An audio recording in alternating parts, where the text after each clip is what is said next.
सागर जी ने जब विधवाओं की स्थिति के लिए बात की, जैसे जो आपका ऐसे घर थे जिन्होंने कहा नहीं, वो अकस्मात कोई व्यक्ति अगर मर गया है तो एक जिंदी औरत को क्यों जलाया जा रहा है, तो एक काम करो ना कि भाई इनकी शादी कहीं पे करवा दें। अब जो नहीं जलेगी तो वो क्या हो जाएंगी, विधवा रह गई। और विधवाओं की स्थिति ऐसी थी उस समय समाज में कि लोग पत्थर मारते थे।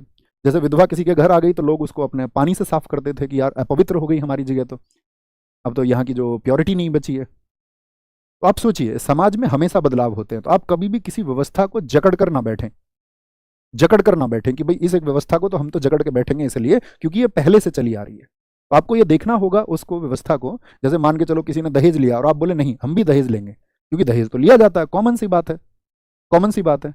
अब उसमें दूसरा तर्क लड़के और देने लगे हैं आजकल कि लड़की वाले जो हैं वो लड़के को कामयाब देखते हैं, और तो दहेज क्यों नहीं देंगे, अगर लड़के की सरकारी नौकरी है तो उनको जमीन भी चाहिए, नौकरी भी चाहिए, तो दहेज को क्यों मना करते हैं, तो ऐसे लड़के से शादी क्यों नहीं करते। आप सब जानते हो कि इसमें सुरक्षा का भाव जुड़ा हुआ है। ऐसा नहीं है कि जिन लड़कों की सरकारी नौकरी है या जिन लड़कों के पास जमीन है क्या सिर्फ उन्हीं की शादियां होती हैं, क्या उन इस देश में उन लोगों की शादियां नहीं होती जिनके पास जमीन या नौकरी नहीं है, तो तब भी होती होंगी। उस तरह का वर्ग भी एक मौजूद है।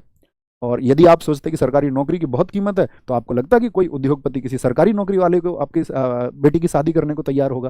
प्रैक्टिकली सोचिए, जैसे मान के चलो आप, भाई ऐसा तो हो सकता है कि कोई उद्योगपति हो, सामान्य उद्योगपति, और आपने एक सरकारी नौकरी यूपीएससी की ले ली या पीसीएस की ले ली, तो वो शादी कर दे। लेकिन मान के चलो बहुत बड़ा उद्योगपति कोई है, तो वो सरकारी नौकरी वाले से शादी करेगा क्या? प्रैक्टिकल होकर सोचिए, हाँ या ना। तो हर चीज का जो महत्व होता है ना, वो साथी एक मतलब क्षेत्र के लिए और एक समय के लिए, और हर किसी की एक लिमिट्स है, हर चीज की एक सीमा होती है। तो ये तो एक ऐसा इनिशिएटिव है कि ये कुप्रथाएं हैं और इनके लिए इनिशिएटिव हमको लेना पड़ेगा, हमको उनको बदलना पड़ेगा। ओके, तो ऐसे ही महिलाओं के सम्मान के लिए जितनी भी अपमानजनक प्रथाएं वो हमें खत्म करनी चाहिए, खत्म। जैसे कि आपका पर्दा प्रथा है, पर्दा प्रथा में आपका बहुत सारे तर्क दिए जाते हैं। जैसे राजस्थान में आपका पगड़ी का तर्क है, बड़ा अच्छा तर्क है कि वहाँ पर गर्मी बहुत पड़ती है, पगड़ी या फिर आपका ढककर रखना जरूरी है। तो वो वहाँ की मतलब भौगोलिक एक व्यवस्था हो गई, मतलब वो जो भौगोलिक विषमता हो गई वहाँ पर, ऐसा समझिए कि वहाँ पर गर्मी ज़्यादा है तो ठीक है।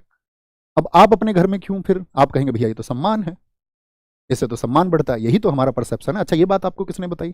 तो जो क्या घूंघट में है वो ये जरूरी है कि वो सबका सम्मान ही करती हो?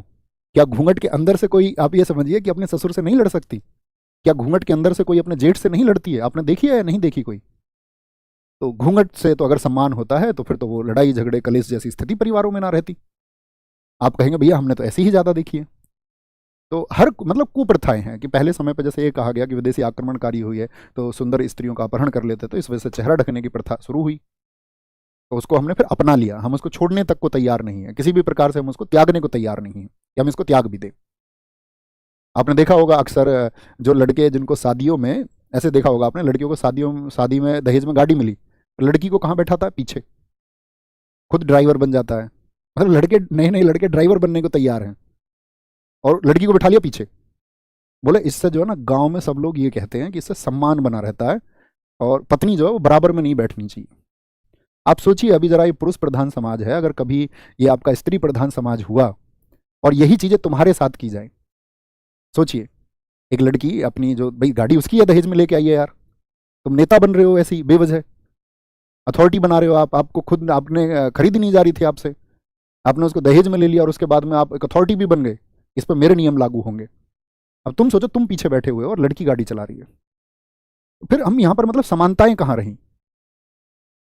तो इसका मतलब है तो हम एक समाज का, जो स्त्री समाज है उसका दमन कर रहे हैं, और मतलब एक झूठे दंभ में दमन कर रहे हैं जिसका कोई अर्थ नहीं है, कोई टेक्निकल रीजन नहीं है, कोई सामाजिक रीजन नहीं, बस जबरदस्ती बना लिया आपने। नहीं, औरत को आदमी के बराबर दर्जा नहीं मिलना चाहिए, नहीं तो बड़ी दिक्कत हो जाएगी। पुरुष प्रधान समाज को सीधी चोट पहुंचती है इससे।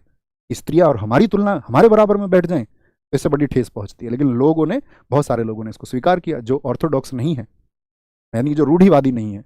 जो रूढ़िवादी नहीं है उसके अलावा कौन से होते? प्रोग्रेसिव लोग, प्रगतिशील लोग, जो समय के साथ में ये देखते हैं कि समय की आवश्यकता क्या है और उसके हिसाब से खुद को ढालते हैं। बहुत सारे लोग वैसे ही हो जाते हैं। समझे बात को? बात क्लियर? तो ई को ई